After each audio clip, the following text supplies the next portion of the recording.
Hello everyone.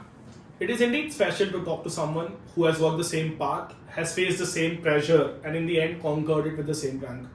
Joining me today is Tejas who has secured All India second rank in CA final with a mind-blowing 98 in AFM. He was also a student of RCA for CA Foundation and CA Intermediate and has secured All India fifth rank in his CA Intermediate examinations. So Tejas, how does it feel? Sir, honestly, I'm still not able to digest the fact that now I'm a qualified chartered accountant and not just an article. With All India second rank. With All India second rank. But it was definitely a very surreal moment for me and my family when I received the call from the president that you have secured All India rank 2. So it is one day of my life that I will probably never forget. That's amazing. How many minutes before the official results were declared did you get a call from the president? I think roughly around 10 minutes before the official declaration, I had received a call from him. Did you start telling your friends that you got All India second rank before the results were out? No, actually, I was I'm my just brain asking had you this out of frozen. curiosity because people go check online and they see that the results are not declared yet, and you are going around and telling people that you've already secured All India second rank. Do they trust you in that minute? Did you do that? Did you tell any of your friends or?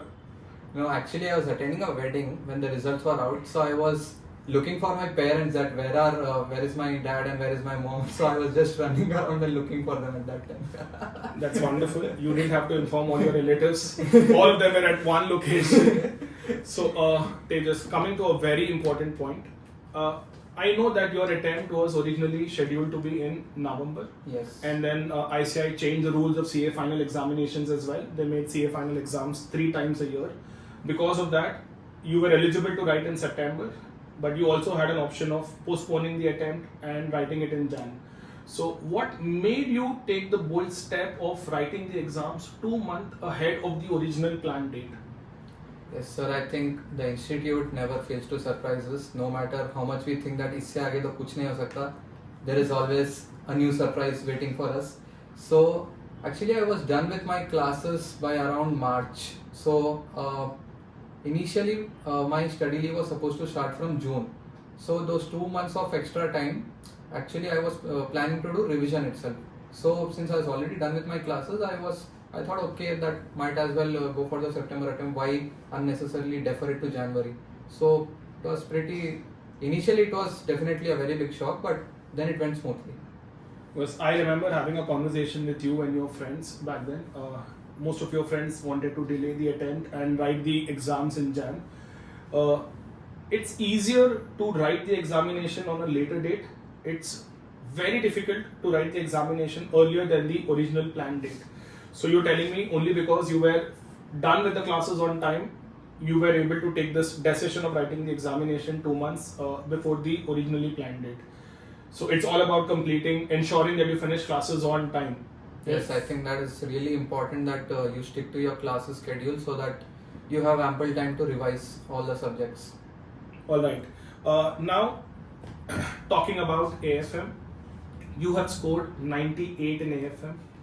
That's a mind-blowing score considering the fact that there is theory that is asked in almost every question.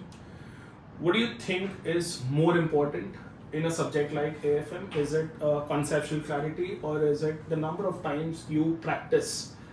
I've seen a lot of students who keep practicing the same question again and again. So what do you think is more important? So I think it's a combination of both. So initially in the first revision, we should try to focus more on conceptual clarity.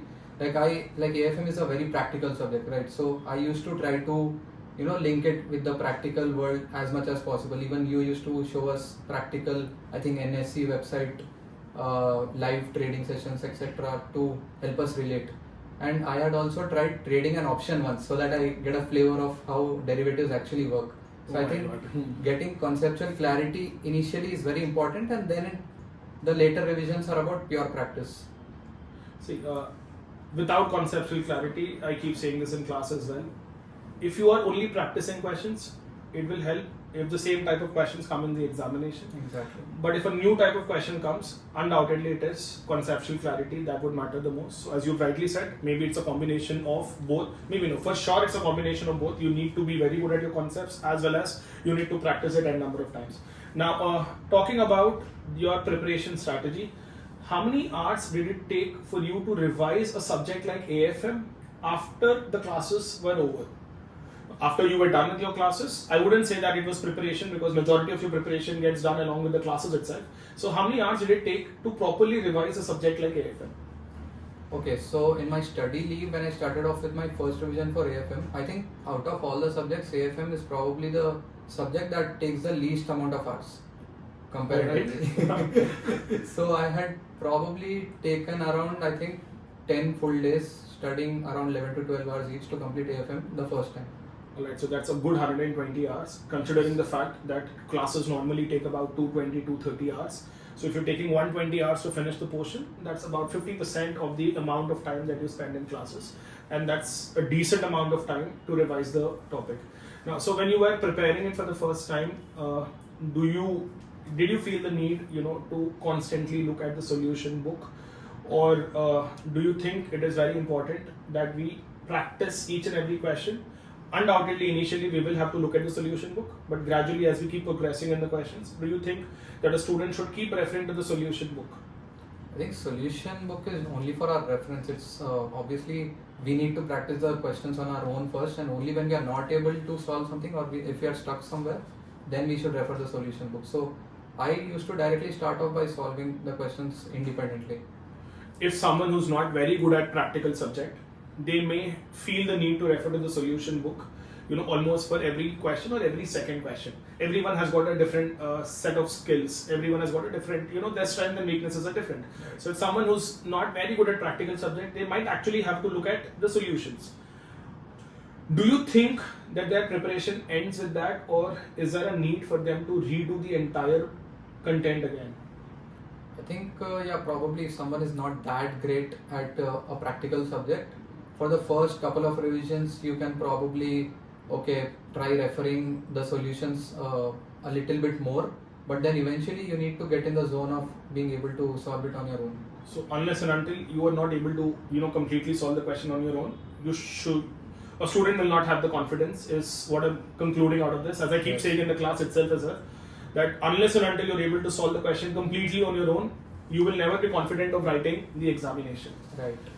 Now, talking about your entire journey of preparation, you said that you got your leave somewhere around in the month of April. You had about 4 months of preparation time.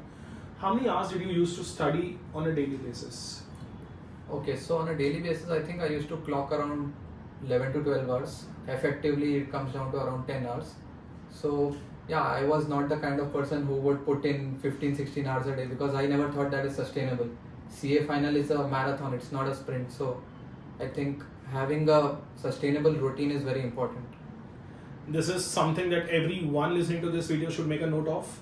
You are not studying for a day, you're going to study for a continuous period of 4-5 months. It's not about studying for 16 to 18 hours in one day and getting burned out by the next day.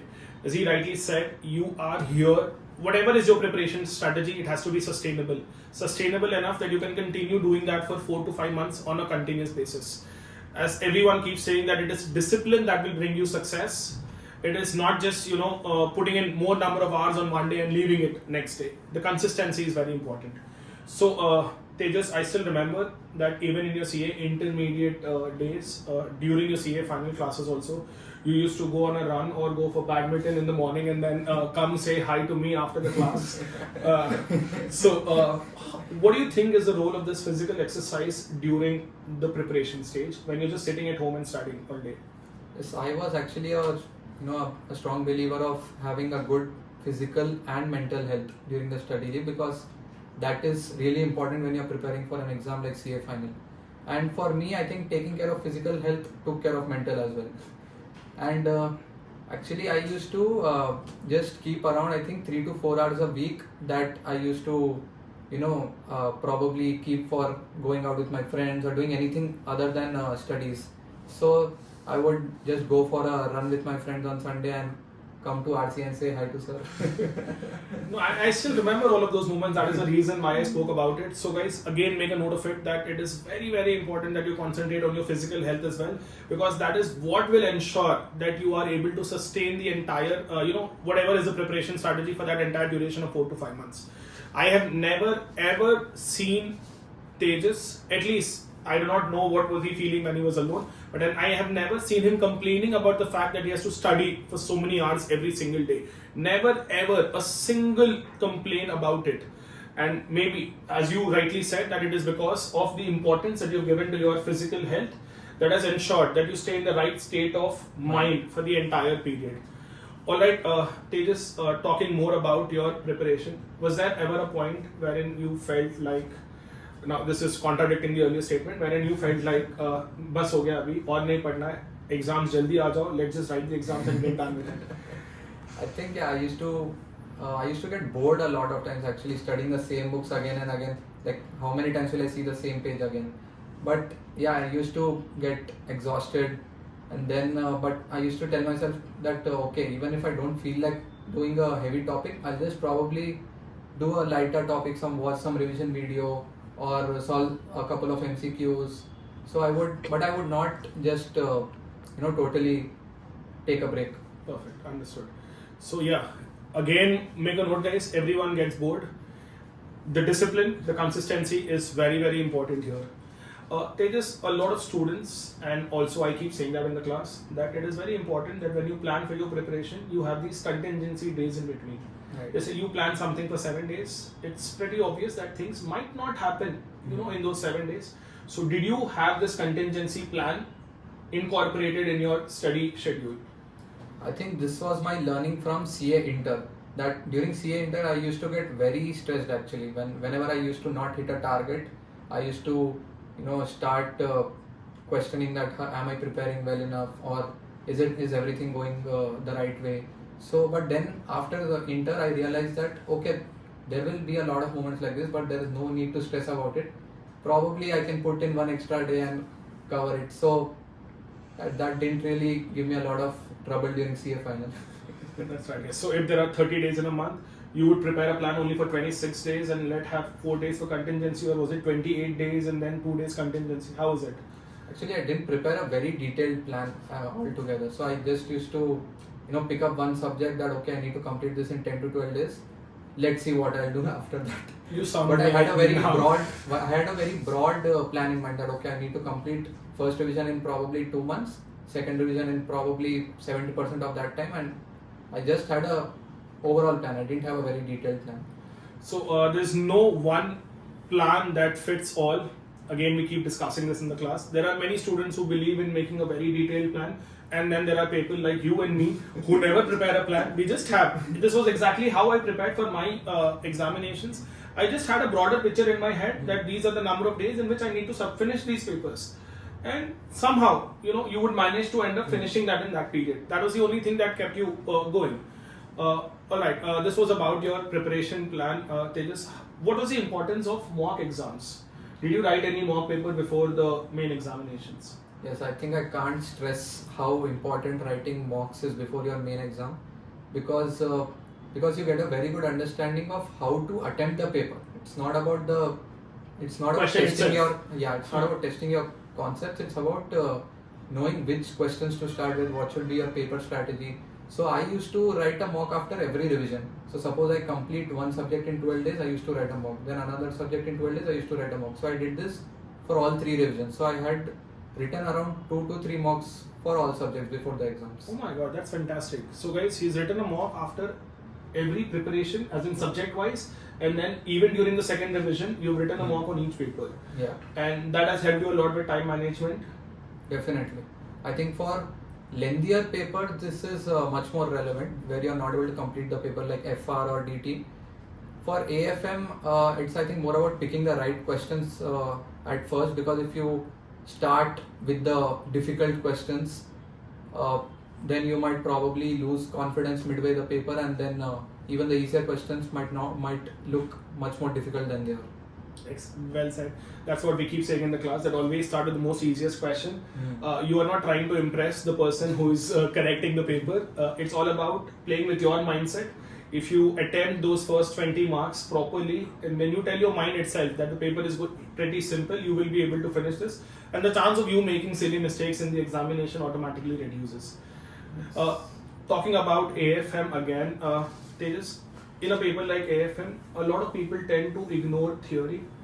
Or what I've seen is people try to stress on this 10 important theory questions or 20 important theory questions.